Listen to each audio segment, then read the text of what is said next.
RobertHFrank, The Darwin Economy, Liberty, Competition, and the Common Good.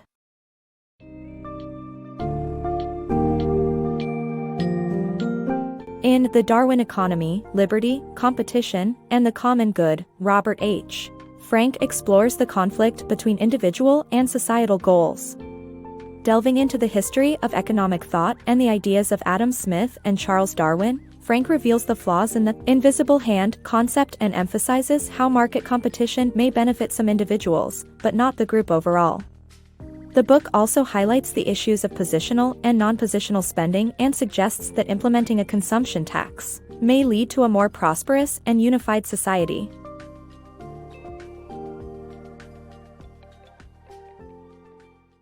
The nature of competition.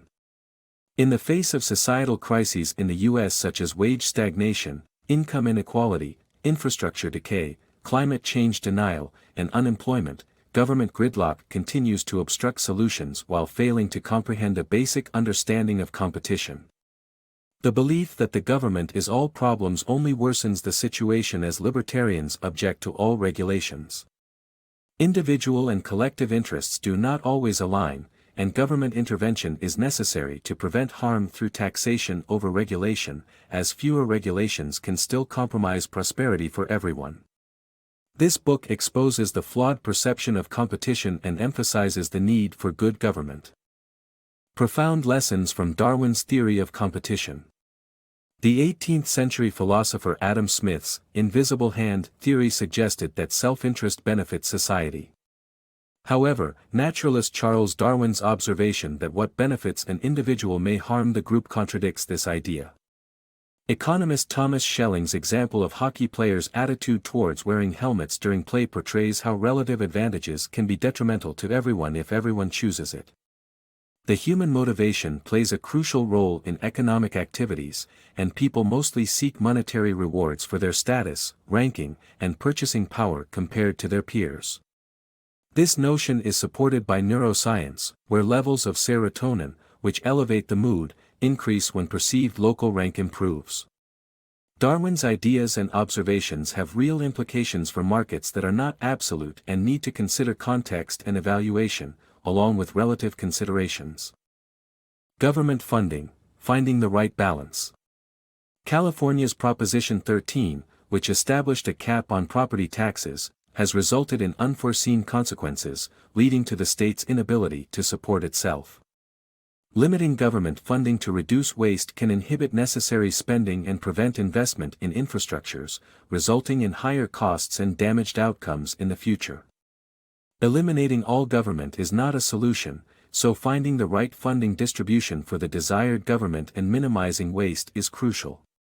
The effort to starve the beast of government can be detrimental to a nation.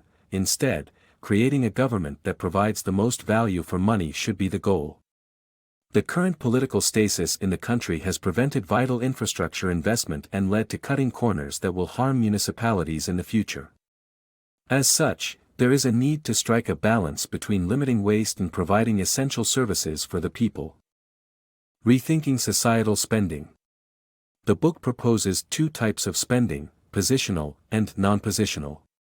Positional spending is based on relative considerations such as trying to outdo rivals, leading to societal spending priorities being out of balance. Non-positional spending focuses on bringing measurable good to society regardless of context.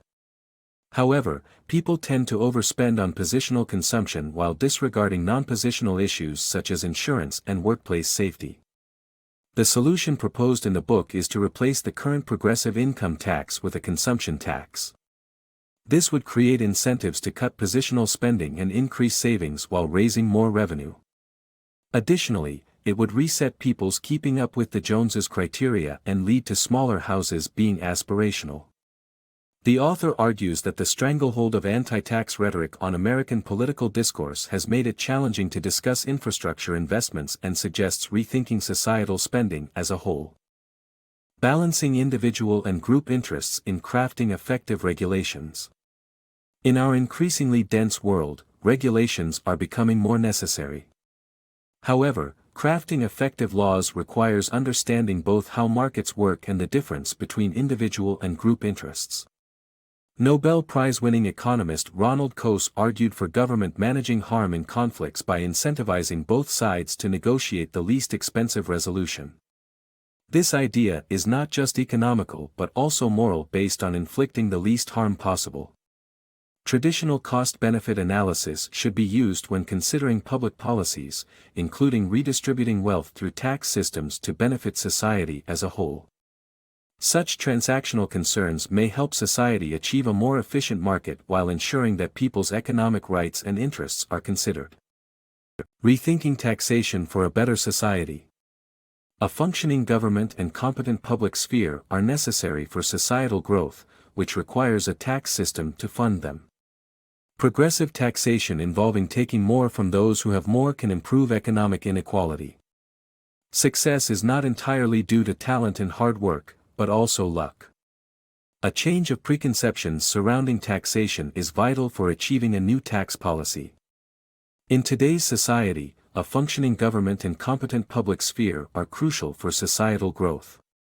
However, some individuals believe they are entitled to the fruits of their labor and should keep as much of it as possible, disregarding the need for an excellent infrastructure that everyone pays for to amass real wealth.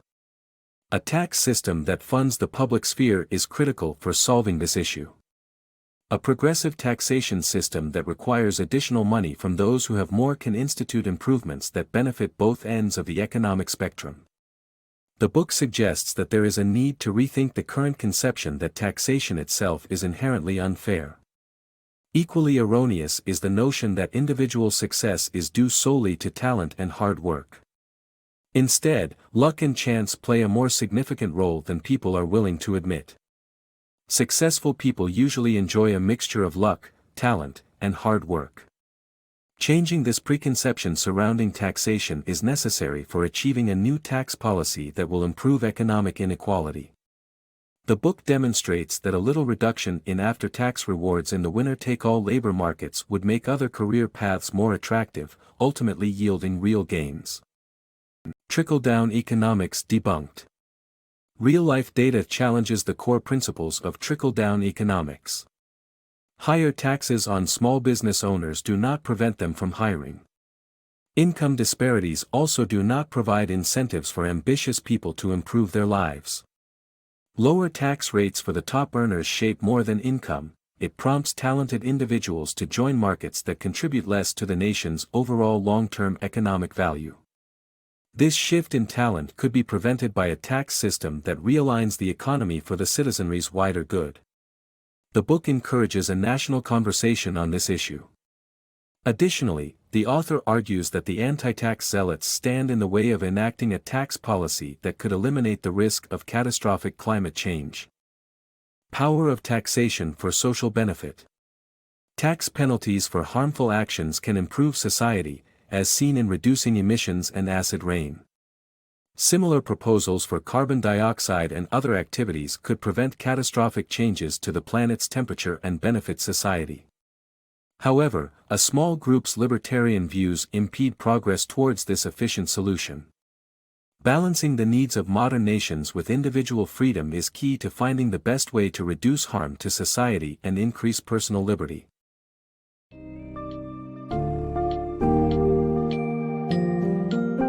Frank's examination of the interplay between individual and group interests, as well as the varying effects of market competition, demands a re-evaluation of our economic foundations. By recognizing the limitations of the invisible hand concept, prioritizing non-positional spending, and considering a consumption tax, we can create a more balanced and beneficial society. Ultimately, understanding the true nature of competition and the motivational structures of humans can lead us towards a more cooperative and effective government that is better equipped to address modern challenges and the common good.